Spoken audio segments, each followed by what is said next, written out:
नमस्कार दोस्तों, कैसे हैं आप सभी लोग। आई होप अच्छे होंगे। जैसा कि डीएलएड बीटीसी प्रथम सेमेस्टर गणित रिवीजन टेस्ट लेके आया हूँ। क्लास आज 5 है। इससे पहले क्लास 4 में अपने चैनल पर अपलोड करके डाल चुका हूँ। जिन्होंने नहीं देखी वो मेरे चैनल पर जाके देख सकते हैं, वरना डिस्क्रिप्शन में लिंक दे दूँगा, वहाँ से भी आप जाके देख सकते हैं। चलिए आज की वीडियो स्टार्ट करते हैं। जैसा कि पहला क्वेश्चन है, वृत्त के किन्हीं दो बिंदुओं को मिलाने वाले रेखाखंड को क्या कहते हैं। तो सबसे पहले इसमें पूछ रहा है वृत्त। अब देखो यहाँ पे कह रहा है ना किन्हीं, भाई यही इंपॉर्टेंट है इसमें। क्वेश्चन में कह रहा है किन्हीं। अब देखो वृत्त में तो हमें पता है कि भाई अगर मैं यहाँ से और यहाँ से केंद्र से होते हुए दो बिंदुओं को मिला देते हैं तो उसको हम क्या बोलते हैं, उसको हम त्रिज्या बोलते हैं या चाप बोलते हैं या जीवा बोलते हैं या परिधि बोलते हैं। तो आप बताइए। तो देखो ये जो होता है ना, ये सरकमफ्रेंस, इसको तो बोलते हैं परिधि। क्या बोलते हैं स्टूडेंट? परिधि। आप सभी को पता होगा। अब यहाँ से केंद्र से ये वाली जो दूरी होती है इसको बोलते हैं हम त्रिज्या, मतलब रेडियस बोलते हैं। ठीक। अगर केंद्र से टच होके नहीं जाती, जैसे सपोज करो मैं यहाँ से यहाँ तक की दो बिंदुओं को मिला देता हूँ, इसको क्या बोलते हैं? तो उसको आप जीवा बोलते हैं। क्या बोलते हैं? जीवा, मतलब कॉर्ड होती है। अब यहाँ पे क्वेश्चन पूछ रहा है वृत्त के किन्हीं दो बिंदुओं को मिलाने वाले रेखाखंड को क्या कहते हैं। अब देखो रेखाखंड पूछ रहा है ना, तो रेखाखंड तो ये भी है, रेखाखंड ये भी है। अब मैं इसको ऐसे खींच दूँ तो ये भी रेखाखंड हुआ, इसको मैं ऐसे खींच दूँ तो ये भी रेखाखंड हुआ, इसको मैं ऐसे खींच दूँ तो ये भी तो रेखाखंड हुआ। लेकिन यहाँ पे ये नहीं कह रहा है कि केंद्र से हो के जाए। किन्हीं लिखा ना, किन्हीं, तो इसका मतलब कहीं से भी जा सकती है। अगर ये वृत्त है तो इसको मैं ऐसे भी खींच सकता हूँ, इसको ऐसे भी खींच सकता हूँ, इसको मैं ऐसे भी खींच सकता हूँ। तो इसको क्या बोलते हैं? अभी मैंने बताया ना, जीवा बोलते हैं। क्या बोलते हैं? जीवा, मतलब कॉर्ड। तो इसका ऑप्शन नंबर कौन सा सही हो जाएगा? ऑप्शन नंबर बी बिल्कुल सही हो जाएगा। लेकिन अगर यहाँ ये देता वृत्त के केंद्र से होके किन्हीं दो बिंदुओं को मिलाने वाले रेखाखंड को क्या कहते हैं, तब आप क्या बोलते हैं? तो इसको हम डायमीटर बोलते हैं। क्या बोलते हैं? डायमीटर। तो याद रखना, अगर केंद्र से होके कोई दूरी जाती है, किन्हीं दो बिंदुओं को मिलाते हैं, तो उसको हम डायमीटर बोलते हैं। क्या बोलते हैं? डायमीटर। ठीक है, याद रखना, डायमीटर। आई होप आपको ये क्वेश्चन समझ में आ गया। क्वेश्चन नंबर 2 देखते हैं क्या कर। उचित भिन्न है। 4 ऑप्शन दिए हैं, 3/2, 9/17, 5/4, 11/9। देखिए उचित और अनुचित, एक क्वेश्चन आता है अनुचित भिन्न क्या है। तो इसमें स्टूडेंट बहुत सारे कन्फ्यूजन रहते हैं कि उचित भिन्न में अंश बड़ा होता है या हर बड़ा होता है, अनुचित में अंश बड़ा होता है या हर बड़ा होता है। तो याद रखना, मैं इसकी ऐसी ट्रिक बताऊंगा आप कभी ज़िंदगी में नहीं भूलेंगे। बस याद रखना, अपनी बात हमेशा कहाँ रखनी है? अपनी बात हमेशा ऊपर रखनी है। जो स्टूडेंट मेरे से शुरू से पढ़ रहे हैं उनको पता है कि अपनी बात मैथ में अगर हमेशा ऊपर रखेंगे तो कभी क्वेश्चन गलत नहीं होगा। तो देखो उचित में कितने अक्षर हैं? 1 2 3, यहाँ पे 3 है। और देखिए अनुचित में कितने हैं? 1 2 3 4, मतलब अनुचित में है 4 अक्षर और उचित में कितने हैं? 3। तो बस याद रखना, हमेशा अपनी बात ऊपर रखनी है। तो ये आपको पता है अंश होता है और नीचे वाला क्या होता है? हर होता है। बस। तो उचित में छोटा है और अनुचित बड़ा है। तो याद रखना, उचित में हमेशा नीचे वाला बड़ा होगा, ऊपर वाला छोटा। मतलब ये छोटा है ना, देखो उचित छोटा है तो हमेशा याद रखना ऊपर छोटा होगा। और अनुचित क्या है? अनुचित बड़ा है। इसका मतलब हमेशा क्या होगा? अपनी बात ऊपर रखनी है तो हमेशा ऊपर वाला बड़ा होगा। पर इतनी बात याद कर लेना, कभी क्वेश्चन आपका गलत नहीं होगा।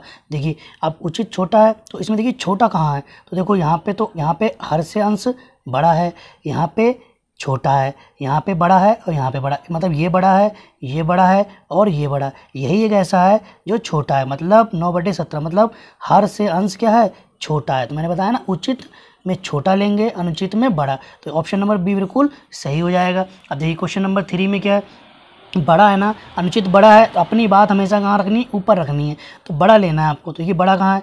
तो देखिए यहाँ पे तो ये छोटा है तो ये कैंसिल, यहाँ पे ये छोटा है तो ये कैंसिल, यहाँ पे देखिए 7 से 3 छोटा है तो ये कैंसिल, और यहाँ पे देखो 3 से 20 बड़ा है। तो इसका मतलब यही ऑप्शन बिल्कुल सही हो जाएगा। आई होप आपको ये ट्रिक पसंद आई होगी। क्वेश्चन नंबर 4 देखते हैं क्या कह रहा है।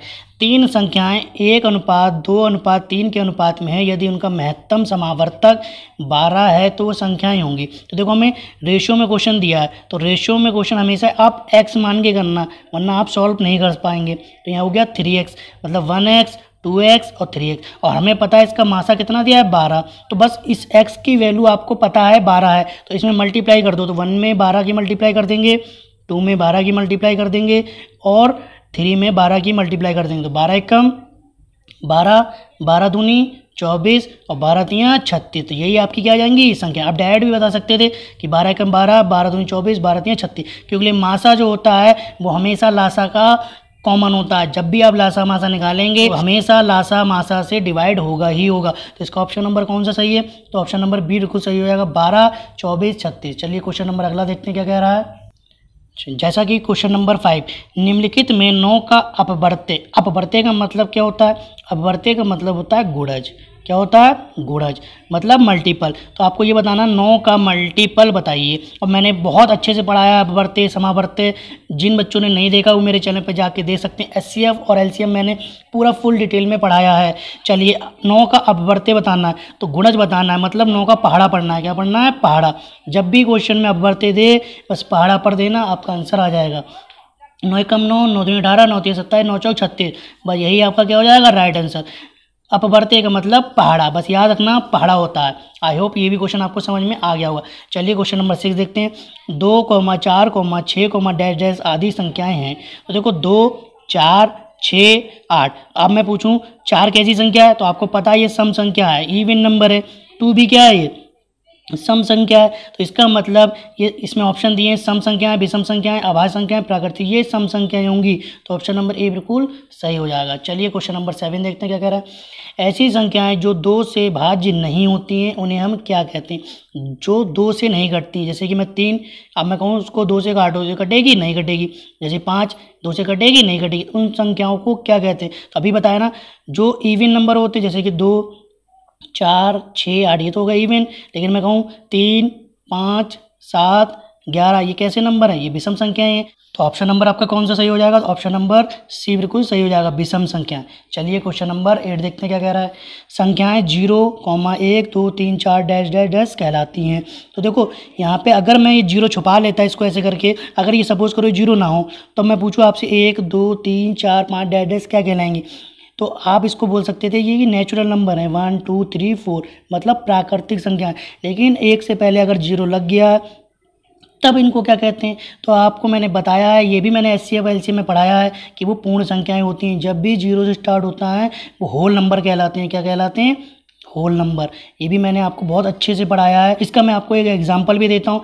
आप सपोज़ करिए कमरे में हैं और उसमें मान लो कुछ चेयर पड़ी हैं या कुर्सियाँ पड़ी हैं। अब मैं आपसे बोलूँ भाई ये चेयर गिन के बताओ, तो आप कैसे गिनेंगे? 0, 1, 2 ऐसे गिनेंगे? नहीं भाई, आप 1, 2, 3, 4 करके गिनेंगे ना। तो बस जो 1 से स्टार्ट होती हैं वो नेचुरल नंबर मतलब प्राकृतिक संख्याएं होती हैं, और जो 0 से स्टार्ट होती हैं वो पूर्ण संख्या मतलब होल नंबर होते हैं। चलिए क्वेश्चन नंबर 9 देखते हैं क्या कह रहा है।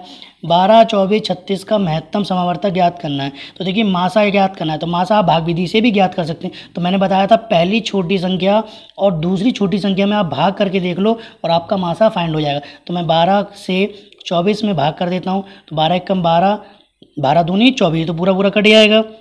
जब कट गया तो इसका मतलब आपका यही क्या हो जाएगा? आंसर। बस इस आंसर से एक बार अगला वाला जो नंबर दिया है उसको चेक कर लीजिए। 12 से 36 कट रहा है? हाँ कट रहा है। 12 से 36 का मतलब आपका ये 100% राइट आंसर है।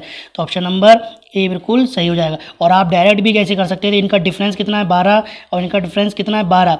जब भी संख्याओं का डिफरेंस सेम होता है तो बस उसका अंतर ले लो और हमेशा आंसर बिल्कुल परफेक्ट बैठेगा आपका, गलत कभी नहीं आएगा। जैसे मैं कहूँ 4, जैसे कि 2, 4 और 6 का मासा बताओ, तो उनका मुझे पता है डिफरेंस 2 है, तो इनका आंसर 2 ही आ जाएगा। मासा इसका कितना आ जाएगा? 2 आ जाएगा।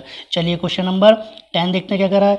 36, 48, 60 का लासा ज्ञात करना है। तो लासा हमेशा एक साथ निकलता है सबका, तो मैं इसका एक साथ निकाल देता हूँ। तो इसको मैं 12 से काट देता हूँ। 12 कम 12, 12 24 बात है 36, 12 चौक 48, 12 पंजे 60। अब तीनों अभाज्य संख्या आ गई ना, और इन सबकी क्या कर दो आपस में गुणा।